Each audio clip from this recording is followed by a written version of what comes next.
It's my pleasure to introduce Kelley Szany. She's the Senior Vice President of Education and Exhibitions at the Illinois Holocaust Museum and Education Center. During her 20-year tenure, Szany's become an internationally recognized leader in Holocaust, genocide, and museum education. She currently serves on the board of directors for the Association of Holocaust Organizations and Educators Institute for Human Rights. She also serves as co-chair of the Illinois Holocaust and Genocide Commission. Szany has won multiple awards for her work, including the Samuel Goldsmith Award from the Jewish Federation of Metropolitan Chicago, Damon Award from the Graduate School at Loyola University of Chicago, and the Carl Wilkins Fellowship, where she worked alongside national leaders to create and strengthen a permanent anti-genocide constituency through both advocacy work and influence of U.S. policy. Executive producer and producer of 10 documentary and virtual reality films on the Holocaust, her work has been nominated for a Midwest Emmy and awarded official selections at film festivals around the globe, including Venice International Film Festival, London International Film Festival, and South by Southwest Film and TV Festival. Szany is also the author of scores of journalistic pieces and scholarly chapters with recent publications in Teaching About Genocide, Insights and Advice from Secondary Teachers and Professors. Please welcome Kelley Szany.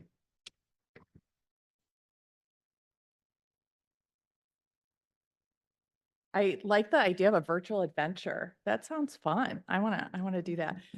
So good morning, everyone. I want to thank Genevieve and Randy and the iLRN2025 Organizing Committee for inviting me to participate and to speak to this incredible room, both virtually and here today. And I'm glad to be with you on your final day. It's a little bit of pressure, like, and also too, I don't know if there'll be any time for questions, but I'm going to throw a lot at you and some of the work that we do. If you have questions or you want to wait to the end and pull me aside, I'm always happy to stay and discuss and talk. So it's been 80 years since the end of the Holocaust. So over the course of these 80 years, there has been a massive field of testimony, and tens and thousands of books and films and exhibitions have been developed with the goal that we learn and remember the history and lessons of one of humanity's darkest chapters. And the question is now being asked of us in the field, not how the Holocaust will be remembered and taught as a static picture of the past, but as a dynamic task for our future. I hope to share with you today some of the work that Illinois Holocaust Museum is doing to answer that question. But first, I want to share with you a story, because it all starts there. So Fritzi, who you see here on the left, she was 13 from Klučarky, Czechoslovakia, where on the last day of Passover in 1944, she and her family were forced to leave their home, taken by rail car to Auschwitz. Fritzi arrived, and one man, skinny with a shaven head and wearing a striped uniform, brushed by the children and whispered, "You are 15. Remember, you are 15." It's important to note that at this time, camp authorities sent the vast majority of young children who were under the age of 15 directly to the gas chambers at the majority of the killing centers. By pretending to be older, Fritzi was spared certain death and allowed to work in a factory.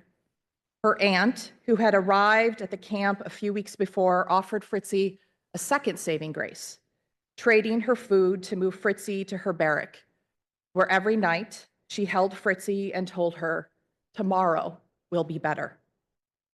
While her aunt saved Fritzi's life, she could not save her own. Within a few weeks after Fritzi's arrival, her aunt was murdered in the gas chambers of Auschwitz.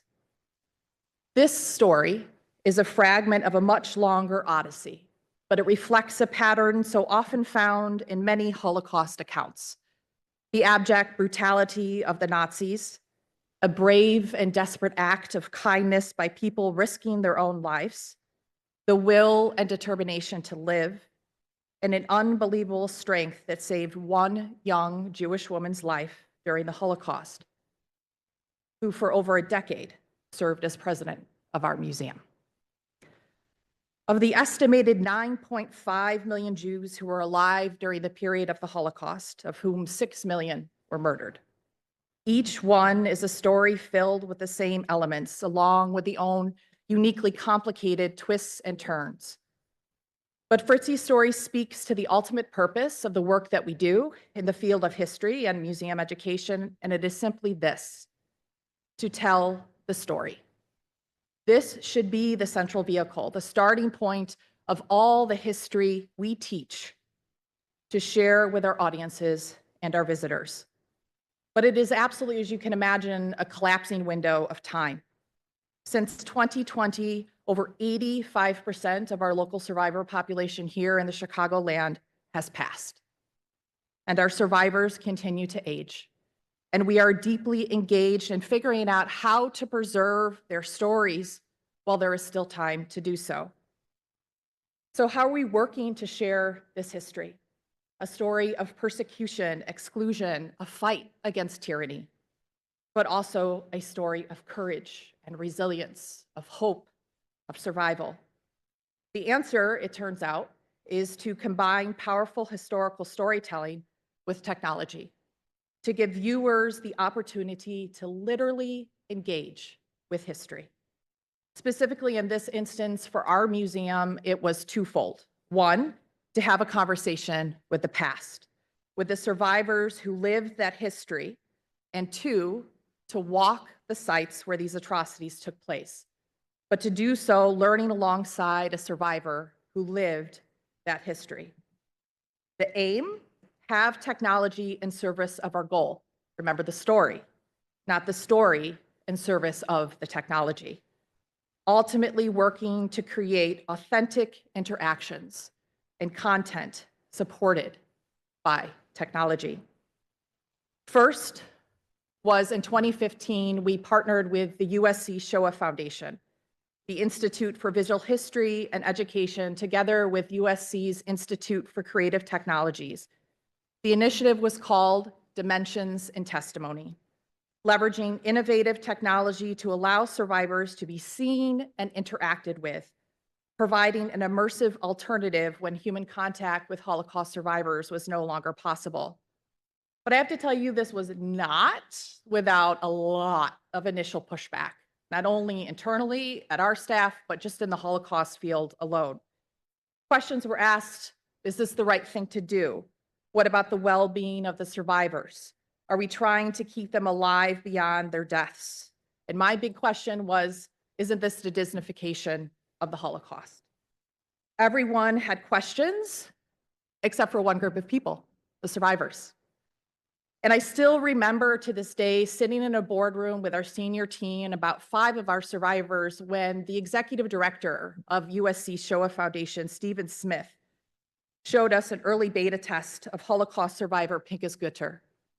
Pinchas was born in Poland and deported to the Majdanek concentration camp with his parents and twin sister Sabina at the age of 11. He was the only one to have survived. We each went around the room asking Pinchas various questions. Some asked about his childhood, daily life inside the camp, while others asked him about resistance and his will to survive. He had an answer to each question. And with each answer, there began to feel this like electric buzz around the room. And it was coming from our survivors who were whispering to themselves and to each other, oh my gosh, this is it. This is it. This is it. This is how I will be able to preserve my story, share my story when I am gone. And next, where do I sign up, Kelley? How can I do this? And that was absolutely all that we needed. We eventually engaged 7 of our survivors in this project, sending them to LA, where they were filmed over 5 days in a lighted soundstage built for this initiative. A list of nearly 1,000 questions were developed to cover a broad spectrum of Holocaust experiences, along with the most popular questions survivors are often asked. questions provided full topical coverage of a wide range of subjects, including issues of anti-Semitism, morality, faith, the realities of camp, ghettos, life in hiding, lessons for future generations, and even lighter questions, such as one's favorite color or the type of music they listen to.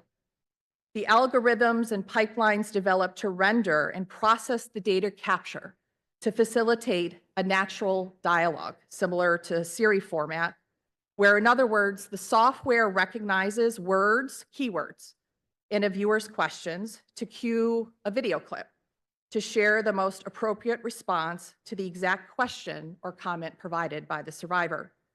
A really important note that I want to share about this technology. The survivor responses to every question was never edited, altered, manipulated, or censored. The post-production methodology has been entirely created to preserve the integrity of the interviewee's voice, their mannerisms, and their story. Every pause, every even longer responses. To date, I think the longest response I've gotten is about 18 minutes, are not edited. I still remember to this day the biggest impact that this technology had on me. I was standing in the back of the room when we were beta testing Fritzy's hologram. And I asked her if, because of the Holocaust, she still believed in God. Did she maintain her faith? And I still remember there was this pause after I asked the question. And she looks down and she rubs her hands down the legs of her pants. And she looks up with just her eyes and she sighs. And she says, "I knew you were going to ask me that question." I was like, "What?" And she proceeded to answer the question. But it was at that moment that I understood the profound meaning and impact and just the emotional connectivity and the power that this technology could have. So at this point, the museum was all in. And in 2018, we opened the first ever purpose-built holographic theater using Pepper's Ghost technology. It seats about 60 to 70 people. And it ended up being the first of its kind theater in the world. We were the only Holocaust museum that was willing to take what many viewed as a risk, to create and to invest financially and with our survivors into this technology. And what do we know? When you are engaged in an experience, participating and not passively watching, that experience is meaningful and imprinting. You remember it and you feel it viscerally. Even years later, when I stand in the back of our theater and I think to myself, there is no way that Fritzy or Sam or Aaron have an answer to a question a student or a visitor might ask, and they do, I'm still awed by the gift of being able to listen to them and to learn from them. So what I want to do now is I'm going to ask Aaron's hologram a little bit of questions and show all of you. Just a little bit about Aaron before we begin. Aaron Elster was born in Sokolov Podlaski in Poland. He and his family were imprisoned in the ghetto in their local town. He was ultimately able to escape the ghetto during a roundup and ultimately find his way to a non-Jewish family where he was able to hide in absolutely complete solitude in their attic for over 2 years as a 9-year-old boy. He ultimately survived and became vice president of our museum and was actually the first survivor who participated in this project who passed away. And so it has been, it was interesting at the beginning when he passed away, but it also has been really incredible to be able to not only have, can you imagine, like as a family member, right? They're his sons and grandchildren being able to go in and still ask their papa questions about his life, but being able to talk to him. And he was like a second grandfather to me. His humor, amazing, killer poker player, amazing golfer. But I want to introduce you a little bit to him, and let's hope that this works. Good morning, Aaron. Good morning. Aaron, can you tell me how you passed the time while in hiding? I'm sorry, I didn't get that. All right, Could you re-ask me that question in a short and concise way? will do. Aaron, how did you pass the time in hiding? Mostly sitting around contemplating whether I was going to live or not, being in fear of being thrown out. And yet, in spite of it all, I was able to take myself away from the physical pain that existed in that attic for me. I was able to pretend. I grew. I drew things in my mind. I wrote novels. I was the hero. I was able to do those things, and I think that kept me alive.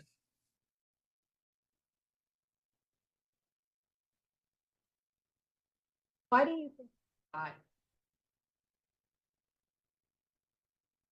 It's a question that's troubled me most of my life. Why did I survive? What was so special about me that I was able to survive out of a town perhaps of 2,000 children?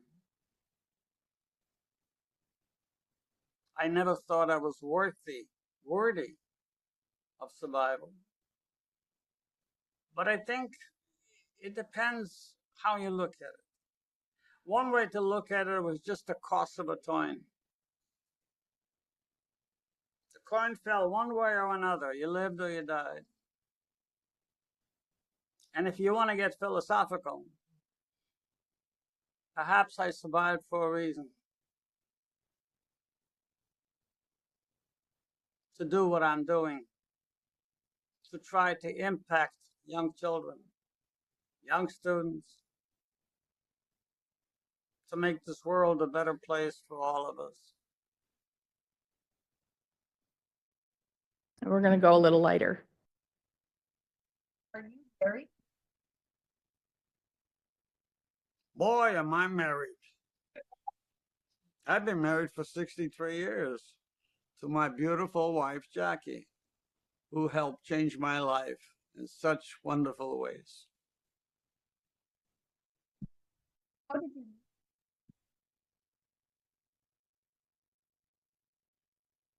I will tell you that everything is fair in love and war. I heard that. That was my relationship of how I met Jackie. We had a party at one of the guys' house, and she was his date. And I was there with another girl. I don't know who she was or remember her, but I remember looking at Jackie, and I couldn't keep my eyes off of her.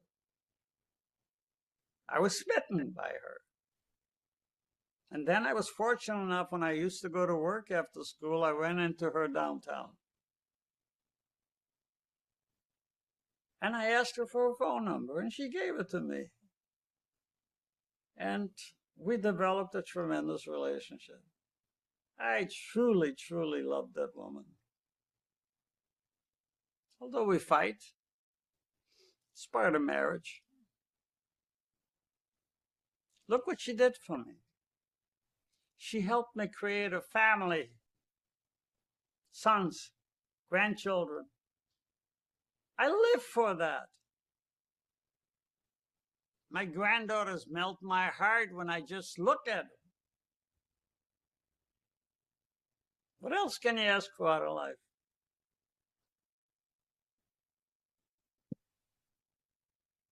Aaron, what is your message? First of all, I'd like you to believe in yourselves.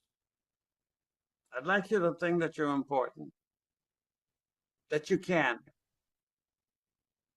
But I need, and I want you to be understanding, to be open to friendship, to smile, small thing. Smile at somebody that comes into your group, into your school, into your classroom, to be accepting, to approach that strange young child, extend a hand.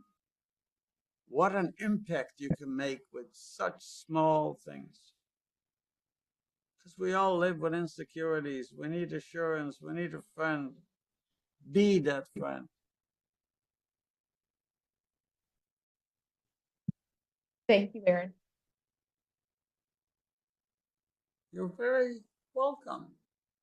So I have to tell you that there's often times that I go in, depending on what's going on in the world, that I often go in and I like talk to him. It's, I mean, as you can see, like he's very colorful and passionate, loves to talk with his hands as I do. And sometimes I just want to go in and ask him how he feels about something. And it's interesting, a couple of years ago when the Cubs were in the World Series playoffs, we asked him, like, Aaron, do you think the Cubs will ever win the World Series? And he was like, never gonna happen, ever gonna happen. And then like talked about how it was to be a painful Cubs fan all these years. So we've now recorded 3 additional interactive technology interviews with Rhodey Glass, who you see here in the middle, Marion Deichmann, and Kizito Kalima, who you see here on the right. Kizito is the first ever Tutsi survivor of the 1994 genocide in Rwanda to be filmed through this technology. And soon his interactive interview, along with a handful of our other survivors, will not only be available on site at our museum, but in a new online platform that we are developing that will allow anyone, anywhere in the world, so all of you today, to interact firsthand with Aaron and Rhodey and Marion and Kizito from your classroom, from your home, wherever you may be. But if you can imagine that even after all of this, Fritzy and the other survivors came to us with a worry.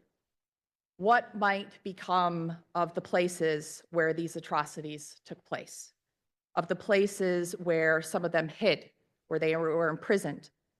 Would they be maintained or allowed to decay?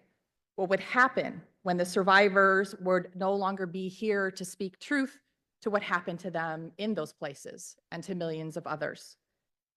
The answer, it turned out, to both of our concerns was again merging historical storytelling and technology.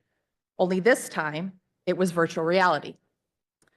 Virtual reality could provide us with another way to authentically and meaningfully tell a story by engaging a viewer in the story itself. We could use VR to shape the very contours of understanding of this history. Filmed on location in Austria, Poland, the Netherlands, Germany, France, China, and the United States, the museum produced 5 VR films between 2020 and 2023. Each survivor story was brought to life using 360-degree video technology alongside 3D environments, animation, motion capture, and spatial soundtrack, guided by the powerful narration of 5 remarkable Holocaust survivors. The Journey Back, a VR experience, became an 8-person seated VR theater in our museum that opened in 2021 and became a part of the museum's core exhibition offerings. I now want to share it with you, just a little taste of 3 of those films. My mother was everything to me. She was my world.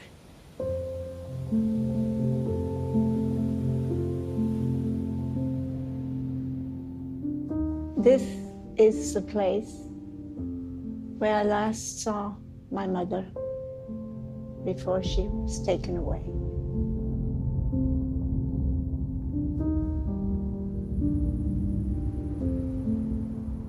All those memories, all those passages in your life.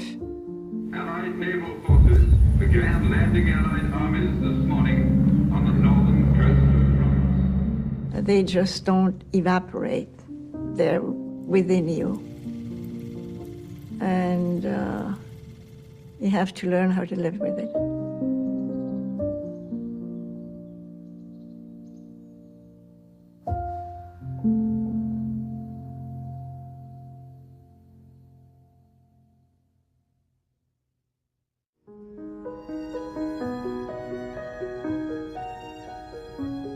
I am one of the last survivors that can tell her story firsthand. I think everybody realized if we can't get out now, we will never get out. My aunt and uncle were able to secure passage for us to the only place in the world that took refugees without a visa or an affidavit, Shanghai.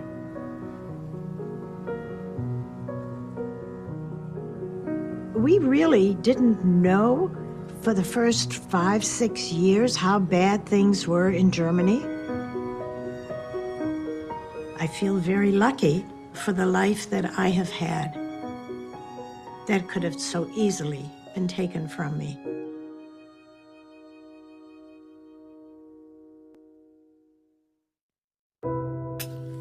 My 5th birthday is the last birthday that I really enjoyed.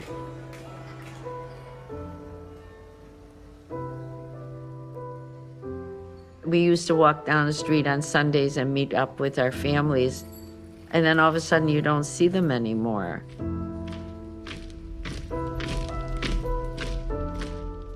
My mother was holding my hand. She kept saying, "We're almost there, we're almost there."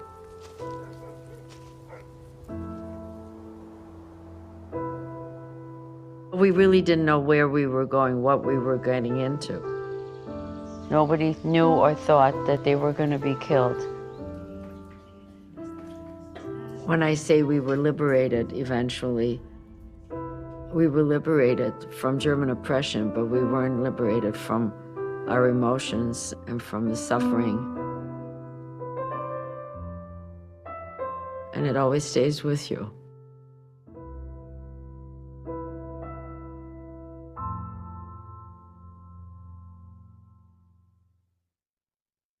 So I have to give huge kudos to our VR production partner, East City Films. They're based out of London.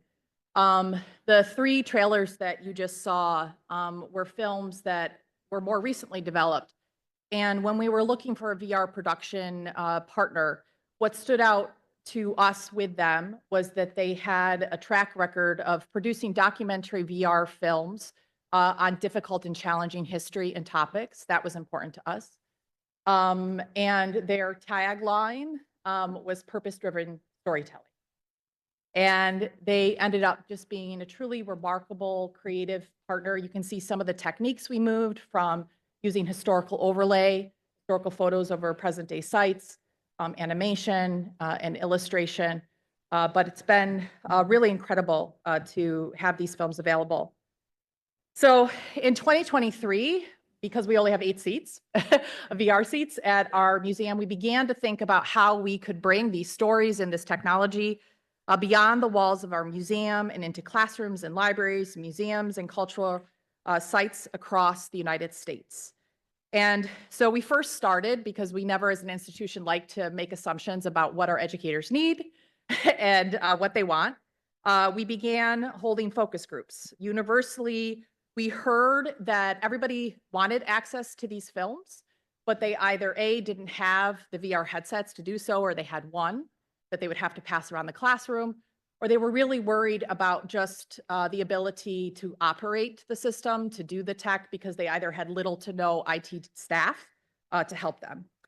And so this led the museum to develop our mobile VR trunk program to be a self-contained unit of and user-friendly, so that the experience, the VR experience, can be easily set up and played at any site. A Stieber trunk of about, it's like 100 or so pounds, so literally like a Stieber trunk, contains 10 headsets, 10 VR headsets, or a bundle of 2 trunks with 20 headsets already preloaded with our 5 VR films.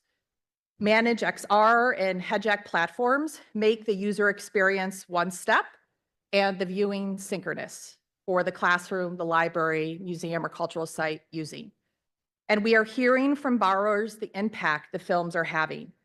Evaluations show that 94% of students reported gaining more knowledge and empathy about the Holocaust and its survivors after watching the VR films.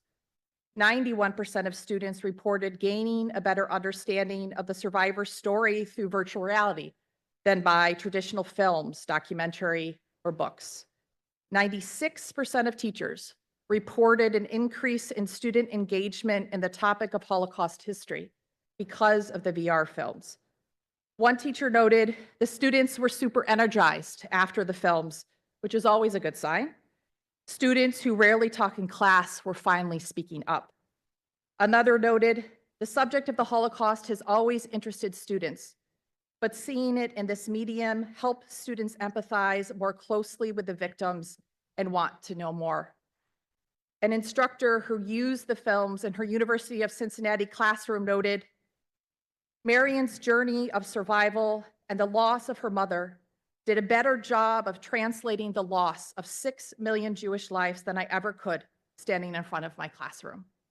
As moving as 2D oral testimonies are, my students today crave more innovative and interactive learning strategies. Some of my students had done VR through video game and social media platforms, and they admitted that coming into this VR experience, they had very low expectations. Afterward, they all agreed this was unlike anything they'd experienced and much more impactful than they imagined. To explore these Holocaust sites with survivors and their families is something most of my students will never experience in person. Why would I not give my students this opportunity to learn about these sites from a survivor's voice and perspective?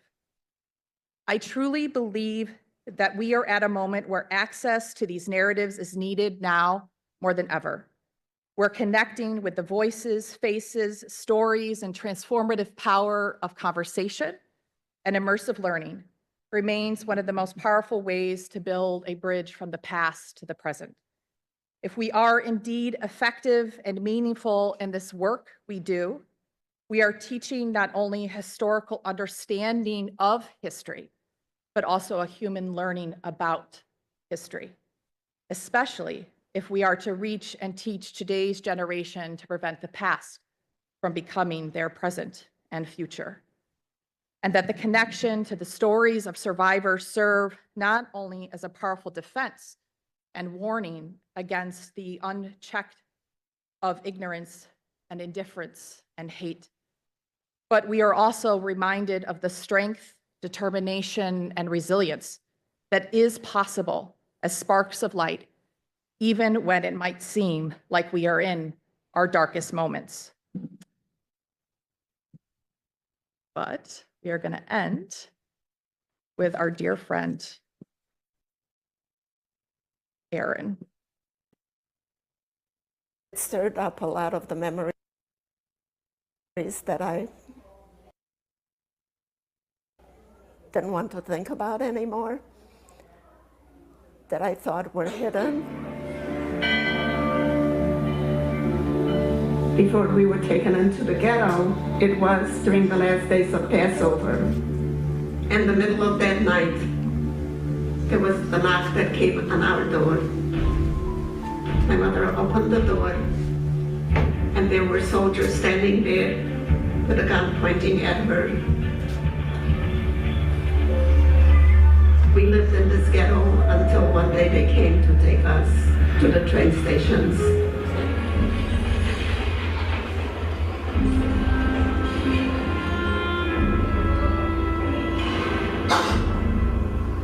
I have so much more to tell you, so please ask me questions.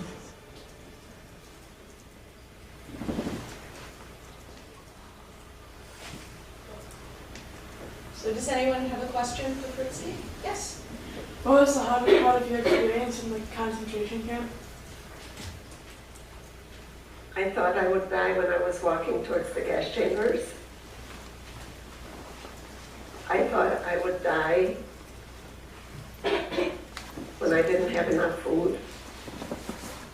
This theater is where we truly bring survivors' voice and stories to life with a three-dimensional hologram that is capable of having a conversation with our audience. And so the survivor has been recorded answering thousands of questions, and through that recording and application of custom voice interactive technology, our visitors are able to hear a story and then ask their own questions and literally have a conversation that is just about as lifelike as it could possibly be. It felt like Fritzy was right there on the stage. I didn't know. If my teachers didn't inform me that it was a hologram, I would have never known. I would think it was just her. It was amazing. It was so powerful hearing Fritzy's story, and I've learned about the Holocaust from multiple different people, but it's a completely different experience just hearing it from her herself. It's learning the Holocaust in a whole new way. I am so glad I did it. I am so glad that this is going to be left in this museum, in the Illinois Holocaust Museum, as a teaching tool. This is what we do here, and it is a teaching tool for all the young people that come here. Maybe they will talk to their parents or grandparents, and they will learn and maybe teach the next generation and the next generation, and this is what I'm hoping today. Thank you. Thank you for coming. I'm going to thank you all for meeting Fritzy with me. You can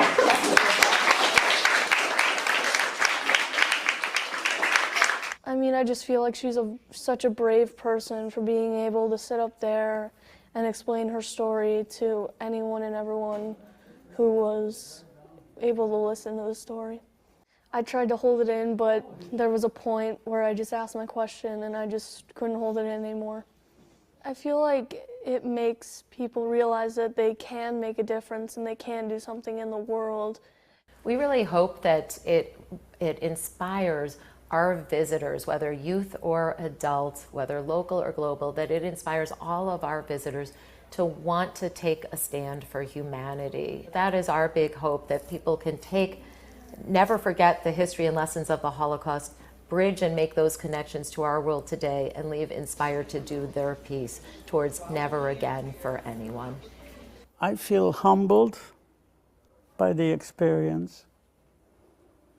I feel this is probably the best thing that I can do for the future for both myself, the museum, and the audience.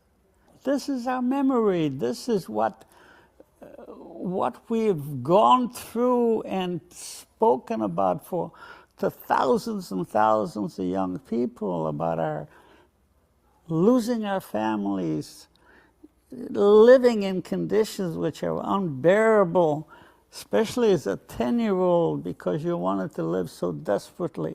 All this comes out in this hologram.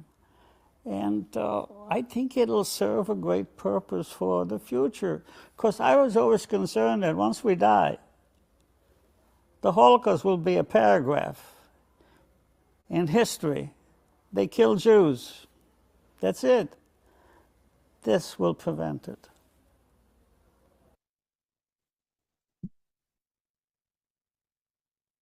Thank you for joining me today.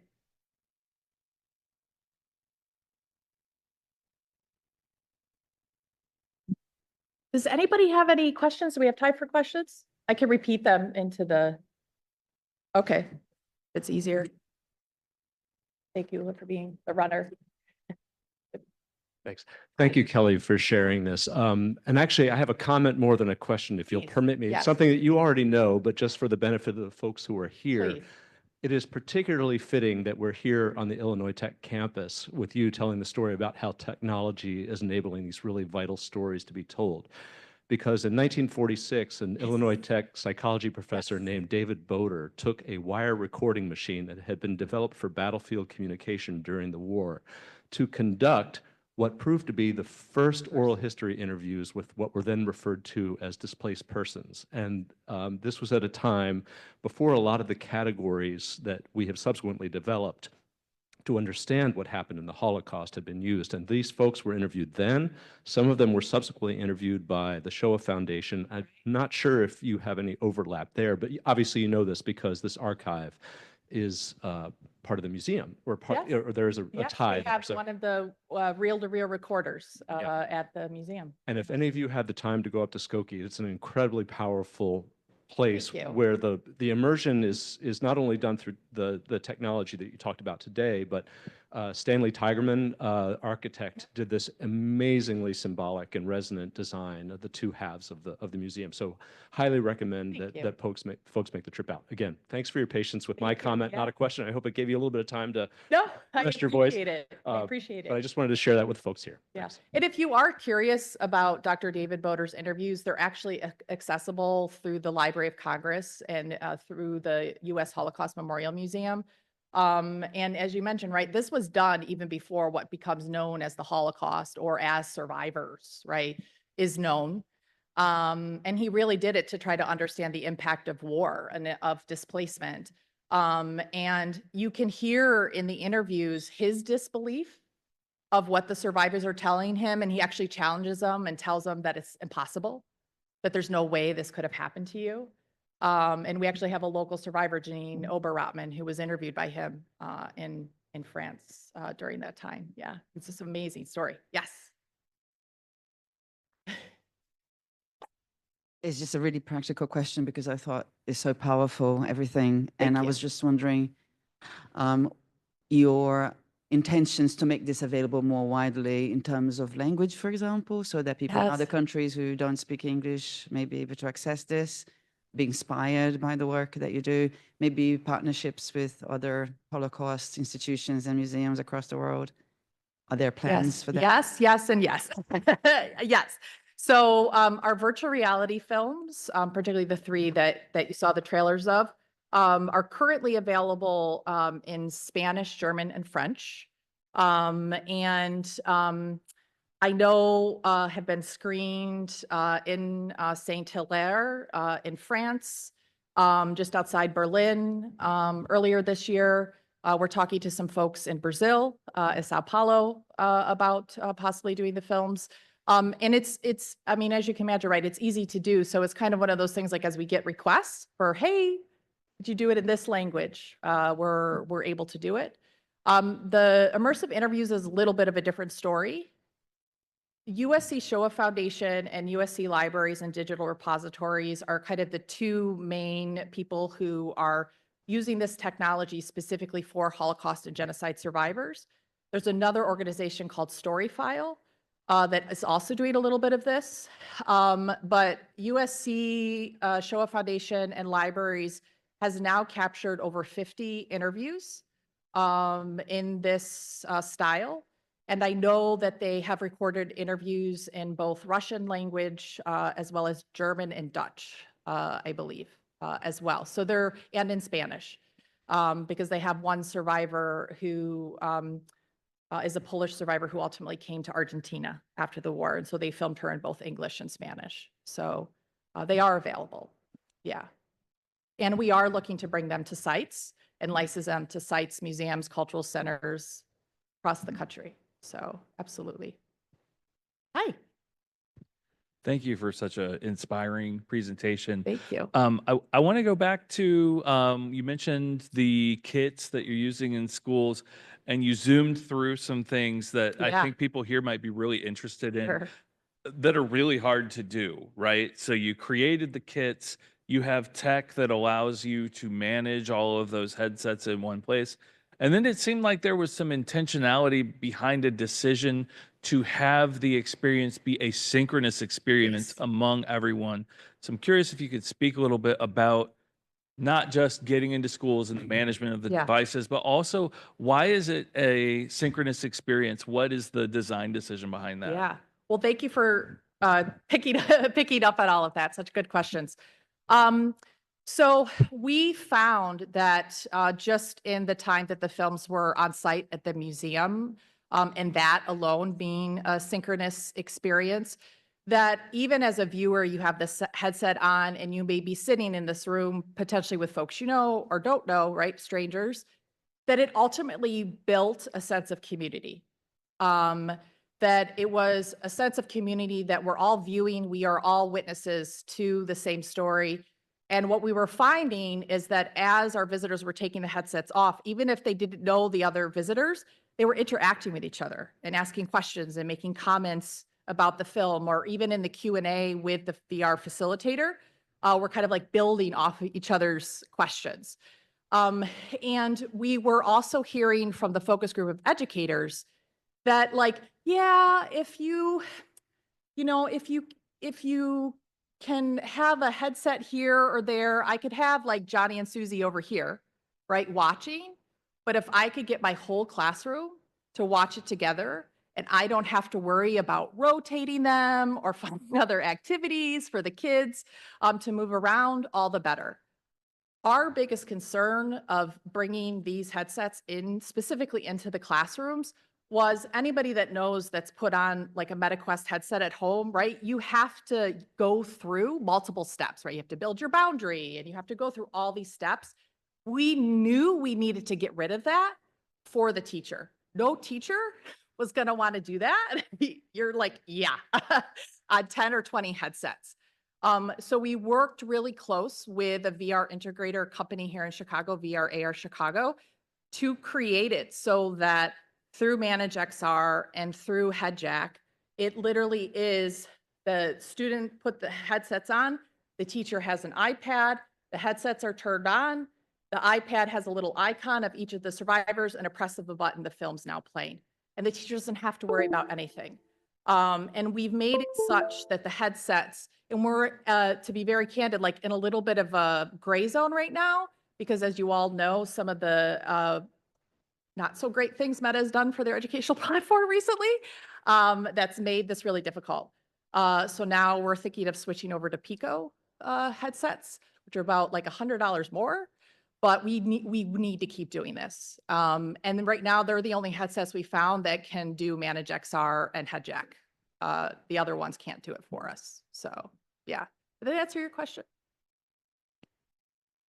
You did, but Okay. you also, language matters, and you used the word witness, and I'm curious if that was also intentional. Yes. Would you mind elaborating on that? Sure. So I think that I can't take credit for that. So Elie Wiesel, who many of us may know of or heard of, who's a famous Holocaust survivor of Auschwitz, Nobel laureate, wrote the book Night, has a famous quote that he says, "When you listen to a witness, you become a witness." And I think that that's what we're always trying to carry forward with our viewers and with the visitors to the museum and our survivors is, I've now told you this story, right? Not to strengthen you, not to weaken you. Now it is up to you. You are witness to my story. So that years from now, when our survivors are no longer here, our visitors can say, wait, I talked with Fritzi, I talked with Aaron, I was witness to their story. So it's very intentional. Yeah, very intentional. Thank you for that question. Anyone else? Are there more questions from the audience? Okay, you can.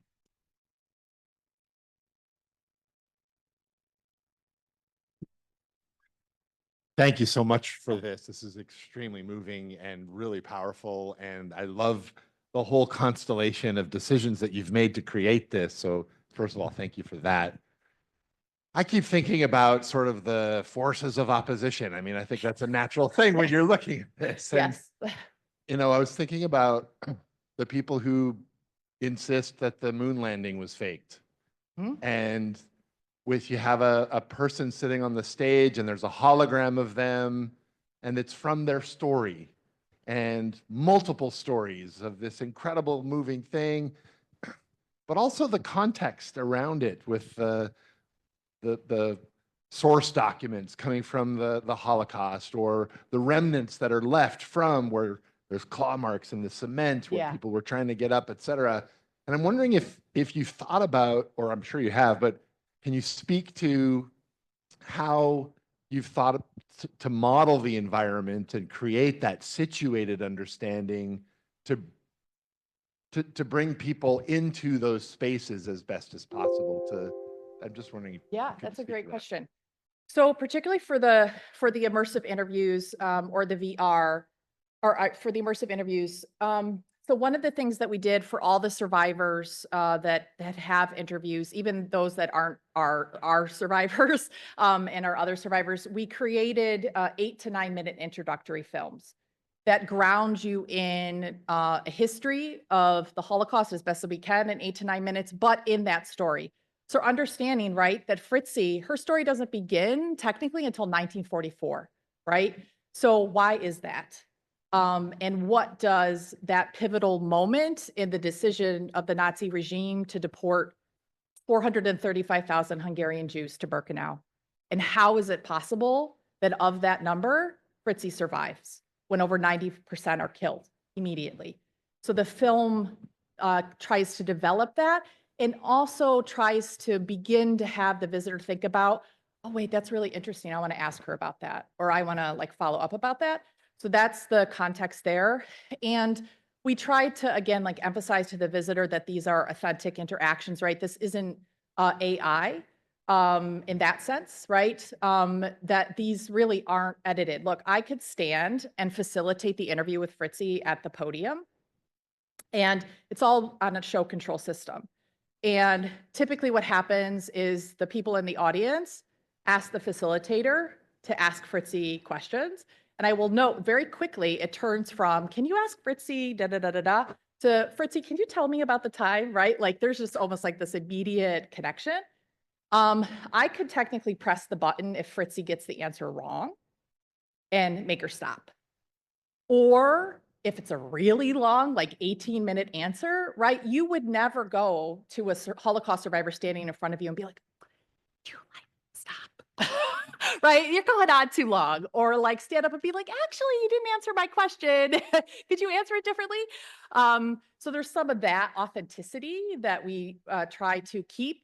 And what we're hearing from students is, in particular, is that there's a level of comfort that they find in doing these immersive interviews in the theater versus the survivor in front of them, because they know it's a recording, that they're not going to be judged for the question that they ask.